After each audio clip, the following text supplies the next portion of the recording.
Get ready with me and I'll tell you about the first time that I saw a full body apparition. I say first time, but it's actually the only time that I've ever seen a full body apparition. I'm into manifestation, so I'm just putting it out there to the universe that it will happen again. This happened at Waverly Hills Sanatorium back around 2017, which is when I got my very first night vision GoPro. You couldn't tell me shit. Like, taps who? I've got a night vision camera now, so I'm about to find all the ghosts. This happened on the 5th floor of Waverly Hills Sanatorium, and the 5th floor of Waverly Hills is the top floor, and it was where the children's area and play area was, and there were a couple of patient rooms there, but mostly it's a small enclosed area, and then the rest of the floor is open air. In fact, at night, if there's a moon, between the moonlight and the lights from Louisville, just off in the distance, you don't really need a flashlight to walk around the enclosed patient area because it gets so much ambient light. So I was feeling 6 foot tall and bulletproof with my new night vision GoPro and walking around a little bit away from my group by myself. I had gone into the enclosed area where the patient rooms and nurses station were, and my group was still out on the patio. I was looking at room 502 through the lens of my night vision GoPro. And if you've watched much content about Waverly Hills, you know that 502 is the room where supposedly, or in the Waverly Hills lore, the nurse hanged herself because she was, I believe the story goes, she was pregnant with the illegitimate child of one of the doctors.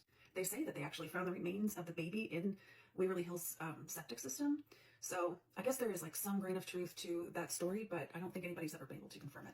So anyway, I was by myself looking around and focusing on room 502 when I heard someone from my group walk up behind me. So I had my camera pointed at room 502 and I turned my head like this to see who it was who had walked up on me. And it was hard to see who it was because of the ambient light outside. There was a moon and then there was also the lights from the city. So I had trouble making out the face of who it was who had walked up to me, but they were only about 10 feet away from me. And so I could definitely make out their figure. So I turned back to the room and moved my camera over to see who it was who had walked up on me. And there was nobody there.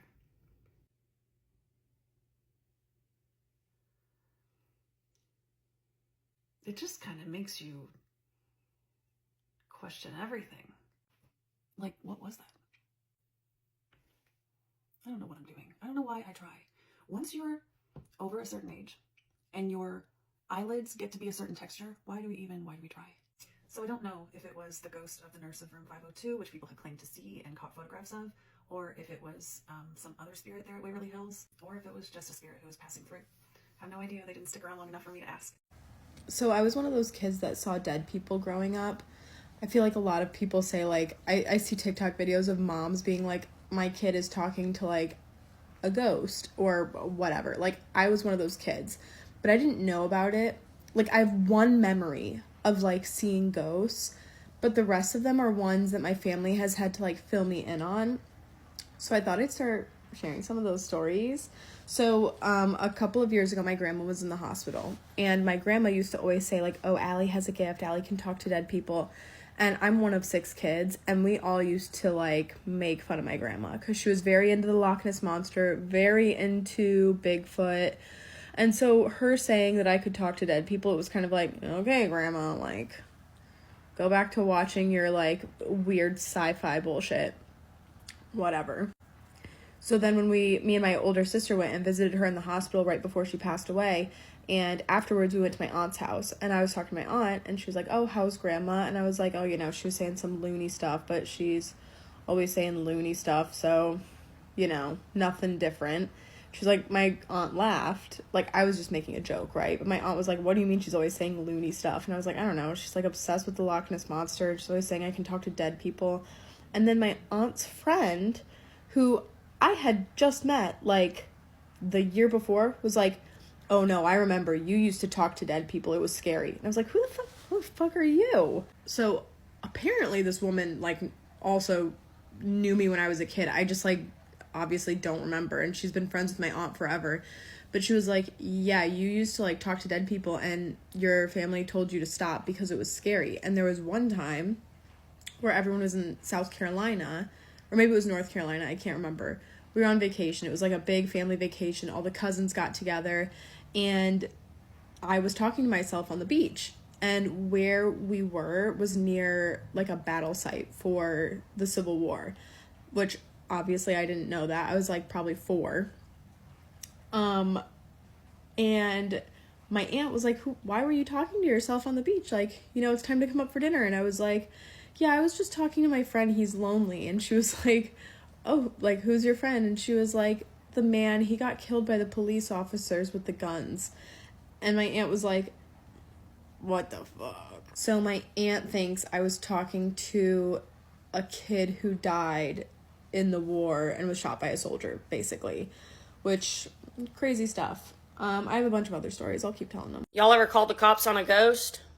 So I have now. I don't really know what else you would call it. Okay, so I will tell you this story. I was in a wedding this past weekend, and this wedding was in Tennessee, okay? And it was along the Appalachian Trail. I used to live in North Georgia, and I know a thing or two about the Appalachian Trail. The main thing that I know about it is you don't mess with it, okay? If it talks to you, no, it didn't. Turn right around. If you hear a whistle, no, you didn't. Turn right around. I don't mess with that, and I moved away happily from the drama that is another realm that is circling on up in there. Anyway, I'm at this wedding, and we check into our Airbnb. We get there the night of the rehearsal dinner, and of course, we travel with our whole zoo, so I've got 3 dogs. I've got 3 dogs with us. And we check into the Airbnb, and immediately I go into the main bedroom to put our stuff down, and I'm like, I don't like it. And I told Sebastian, I'm like, I don't want to stay in this room. Can we stay in the other room? And he's like, the kids' room? Yes. Something in this room is wrong. We stay in the other room, and then we jet on over to the rehearsal dinner. By the time we get back that night, we're exhausted. We know we have to be up. I got early in the morning with the bridesmaids. So we crash. Now, it's important to note that because we stayed in the kids' bedroom, when you walk out of that kids' bedroom, there's like 2 living rooms and then the kitchen, but you can see all the way through to the kitchen. Dogs are in crates in that second living room. So I come out of the bedroom to go to the bathroom, and I look into the kitchen, and there I see it. There is a grown man standing in my Airbnb at the counter. This guy's big, okay? Now ask yourself, what do you do in that moment? Freeze, and I'm checking all the things. Am I asleep? Am I dreaming? Let me fixate my eyes. What am I seeing right now? No, I see, clear as day, a grown man standing at the counter, and I'm like, someone broke into the Airbnb. I watch a lot of true crime. Okay, I was prepared for this. I locked the doors. I wedged the chairs. This is an important note. I wedged the kitchen chairs up under the doors leading to the outside. Staring at this man with his back to me, and my dog, Crouton, locks in and sees what I see, and he starts his little, okay, well, time is limited. He's about to turn around. So my choice is either to lunge into the room in front of me and undo the crate and get my German Shepherd to eat this man, or there's a banister right here by the fireplace and the bedroom. So I duck right back here. So as I duck behind this banister, there's like a vase. So the wall and the vase, and I'm behind it, but I can kind of see into the kitchen while this vase is like covered. I got one eyeball on him, okay? My dog is still like, I close the door ever so quietly, and I flip the lights on, and I'm like, Sebastian, get up. And he's like, what's going on? I'm like, there is somebody in our kitchen. There's somebody in our kitchen. Holding the door, and I grab my phone, and I'm like, I'm just gonna call 911. This is not my house. This is an Airbnb that somebody has broken into, and my dogs are out there. So I call the cops, and I'm like, I'm at the Airbnb, track my location. Somebody broke into our Airbnb. I don't know who this person is, and I don't know if they're dangerous or they're mentally stable. I don't know. Y'all gotta come in here and handle this. So as I'm on the phone with the cops, I'm like, this is such a wild way to die. I would hate to be murdered at an Airbnb. I'm here for bridesmaids duty, not policeman duty. The only thing that I will be policing is the bride's tequila shots. Okay, that's what I'm here for. So longer story short, 3 minutes feels like half an hour. The cops get there. The door that we have to let them in is right outside this bedroom door. So Sebastian's like, okay, let me go, and we'll get him. Bitch, so I live in this house that's I rented, and it was built in the 60s. And I'm about sick and tired of the spirit that I keep seeing that walks out here. He walks. It's a male. My daughter has seen him in the backyard. My brother and I see him in the front yard. He comes to open the door. And I've seen him in the hallway.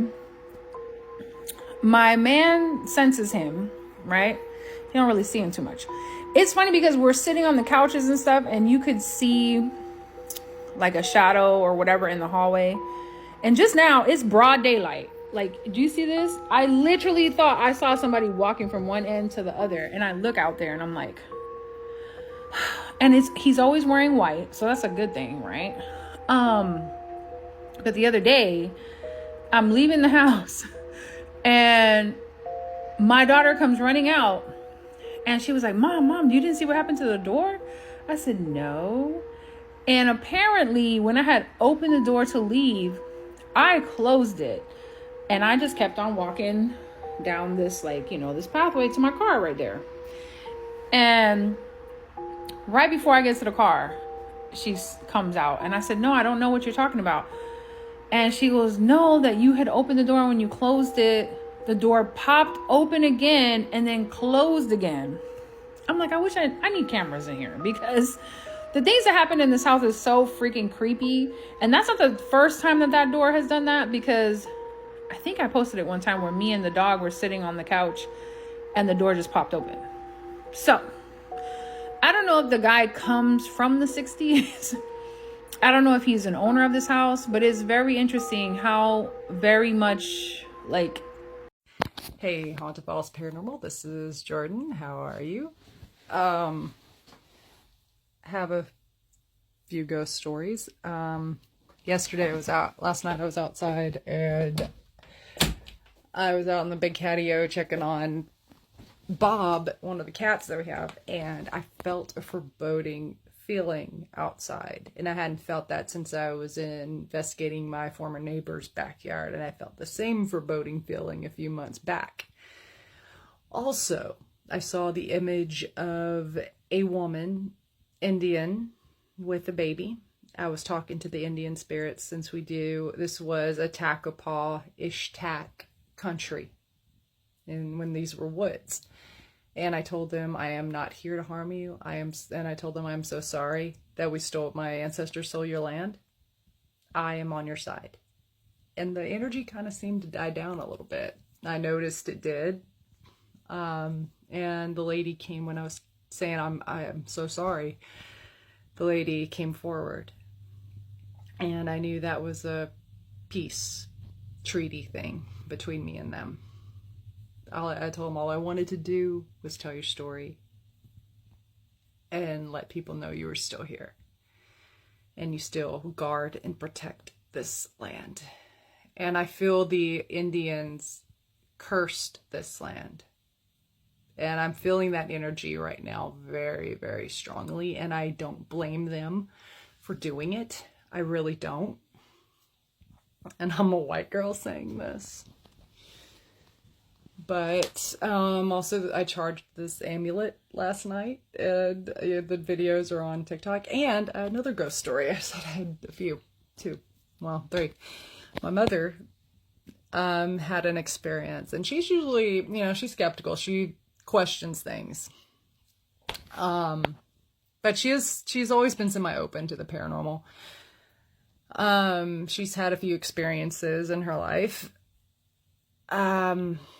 One, there was a guy that worked for Miss Ethel, or she called her Aunt Ethel, across the way, and his shack burnt down, but she thought she saw him through the maize. There was maize growing, or corn, some kind of crop, but she thought she saw his spirit through there I want to say 60 years ago. But I remember she told me that story. And also, just about 3 months ago, she was driving on Parish Road, not too far behind us from where Heritage Funeral Home is, and it was by going towards to turn on the highway 171, and you Parish Road catty corners Calcasieu Avenue. Spooky story time. A follower that wants to remain anonymous sent me the story, and we're going to call it My Dad's House. For the sake of the story, we'll call her Ava. Ava says that she is a single mom, and she used to live with her dad, and her child used to share a room.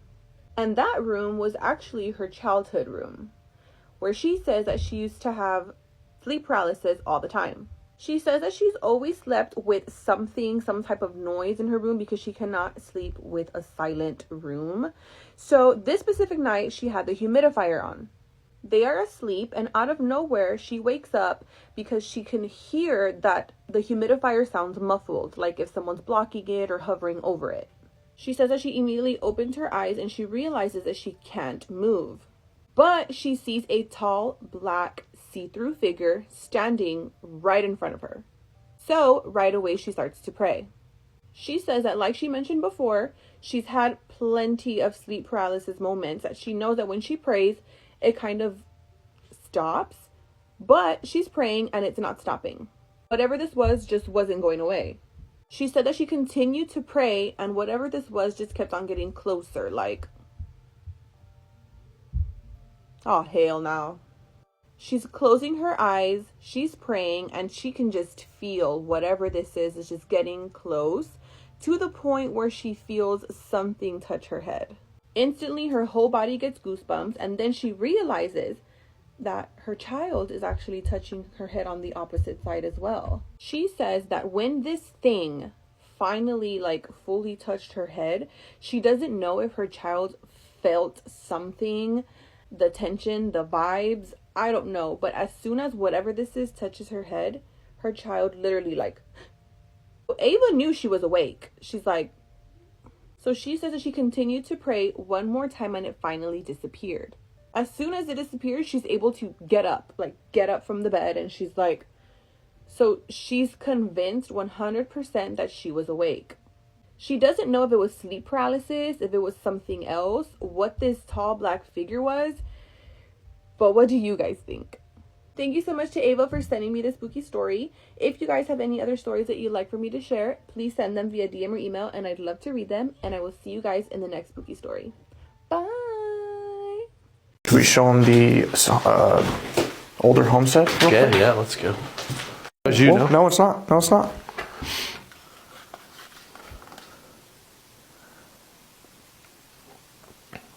Was that you? Yeah, that's on either side.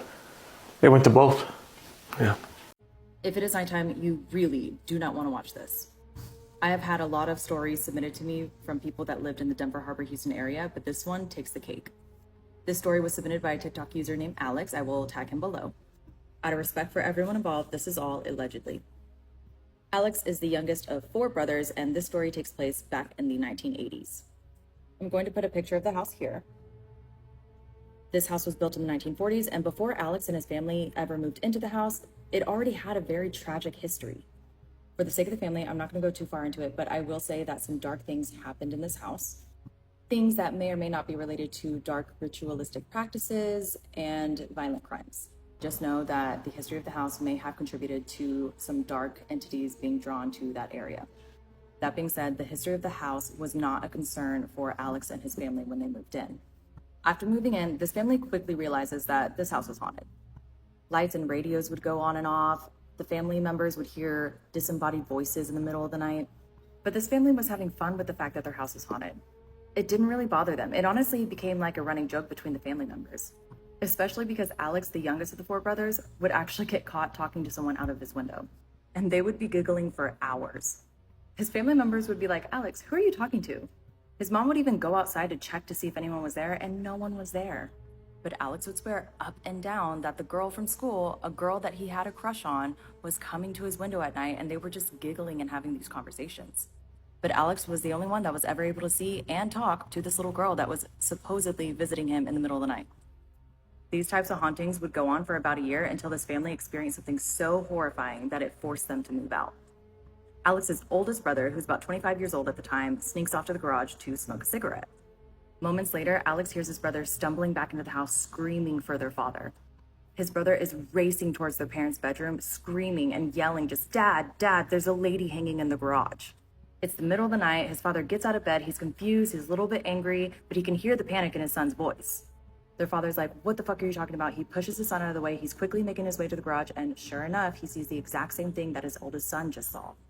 Alex, who's 12 years old at the time, hears that there's something going on, so he kind of sneaks his way into the garage where his brothers and his parents are. Alex kind of nudges his way past his family members that don't even notice he's there because they're staring in complete shock. As soon as Alex is able to see what his family members are looking at, the blood just runs from his face. As Alex is standing there, in pure horror, he's noting every little detail of this woman.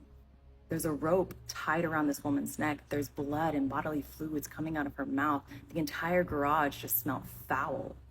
This family has no idea who or why this woman is hanging in their garage. She looks to be about in her 30s. She's got dark hair. She's white. She's wearing this red oversized hoodie that goes down to her knees. She's got jeans on, but no shoes. The entire family is staring at this hanging woman, and she's still swinging as if this just happened a few moments ago. When Alex's dad realizes that his 12-year-old is in the garage with them, he yanks him back into the house and they call 911.